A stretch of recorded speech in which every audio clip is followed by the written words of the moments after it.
আসসালামু আলাইকুম। ইদানিংকালে বাংলাদেশে হত্যাকাণ্ডের পরিমাণ বেড়ে চলছে। হত্যাকাণ্ডের বৃদ্ধি বিভিন্ন সামাজিক, রাজনৈতিক এবং মনস্তাত্ত্বিক কারণে হতে পারে। এর পেছনে কিছু বৈজ্ঞানিক বা মনস্তাত্ত্বিক ব্যাখ্যাও রয়েছে। সমাজে ভালোর তেমন মূল্যায়ন নেই, আর খারাপের যথেষ্ট শাস্তি নেই। আপনি ভালো, এজন্য সমাজে অনেক স্বীকৃত। এই বিষয়টা প্রতিষ্ঠিত না এখনকার সময়ে। একাধিক গবেষণা দেখিয়েছে যে অর্থনৈতিক বৈষম্য, দারিদ্র্য, চাকরির অনিশ্চয়তা এবং সামাজিক অস্থিরতা হত্যাকাণ্ডের হার বাড়ানোর কারণ হতে পারে। যখন মানুষের মধ্যে জীবিকা অর্জনের জন্য প্রতিযোগিতা বাড়ে বা অর্থনৈতিক চাপ বৃদ্ধি পায়, তখন মনস্তাত্ত্বিক চাপও বাড়ে, যা সহিংস আচরণের দিকে পরিচালিত করতে পারে। অপরাধ নিয়ন্ত্রণে পুলিশের দুর্বলতা, বিচার ব্যবস্থার দীর্ঘসূত্রিতা এবং আইনের প্রতি অবহেলা হত্যাকাণ্ডের বৃদ্ধিতে ভূমিকা রাখতে পারে।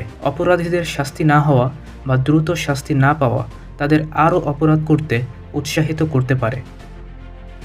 মানুষের জীবনে যখন চাপ, উদ্বেগ বা বিষণ্ণতা অত্যধিক হয়ে ওঠে, তখন তাদের মধ্যে সহিংস প্রতিক্রিয়া দেখা দিতে পারে বা তাদের আক্রমণাত্মক করে তুলতে পারে।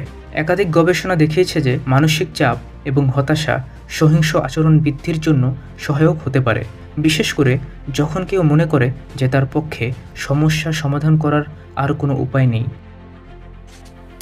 কিছু অপরাধী ব্যক্তির মধ্যে অ্যান্টিসোশ্যাল পার্সোনালিটি ডিসঅর্ডার বা সোশ্যাল ডিসঅর্ডার থাকতে পারে, যার ফলে তারা সহানুভূতি বা অন্যদের অনুভূতির প্রতি উদাসীন থাকে। তাদের কাছে সহিংসতা বা হত্যাকাণ্ড একটি সমাধান হিসেবে কাজ করতে পারে। মাদকদ্রব্য বা মদ্যপান, যা কখনো কখনো অত্যধিক মানসিক অস্থিরতা এবং হতাশার ফলস্বরূপ হয়, মানুষের মধ্যে ক্ষিপ্রতা এবং অস্থিতিশীলতার সৃষ্টি করতে পারে। মাদকদ্রব্য ব্যবহারে সহিংসতার প্রবণতা বেড়ে যায় এবং অনেক সময় এটা হত্যাকাণ্ডের দিকে ঠেলে দেয়। অনেক অপরাধী হত্যা বা সহিংসতা করতে পারে ক্ষমতা প্রতিষ্ঠা বা প্রতিশোধের মানসিকতায়। তারা মনে করতে পারে যে হত্যাকাণ্ডের মাধ্যমে তারা সম্মান বা অধিকার পুনরুদ্ধার করতে পারবে, বিশেষ করে যারা অবিচারের শিকার হয়েছেন বা মনে করেন যে তাদের প্রতি অন্যায় করা হয়েছে, তারা হত্যাকাণ্ডে লিপ্ত হতে পারে। সমাজ থেকে বিচ্ছিন্ন থাকা বা একাকিত্বের অনুভূতি মানুষের মধ্যে অস্থিরতা সৃষ্টি করতে পারে, বিশেষত যারা মানসিকভাবে অসন্তুষ্ট বা অবহেলিত, তাদের মধ্যে হতাশা এবং আক্রমণাত্মক প্রবণতা বৃদ্ধি পেতে পারে।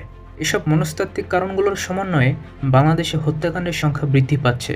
এই সমস্যার সমাধান সম্ভব হলে সামাজিক এবং মনস্তাত্ত্বিক উপায়ে প্রতিরোধ ও সচেতনতা বৃদ্ধির জন্য কাজ করা প্রয়োজন।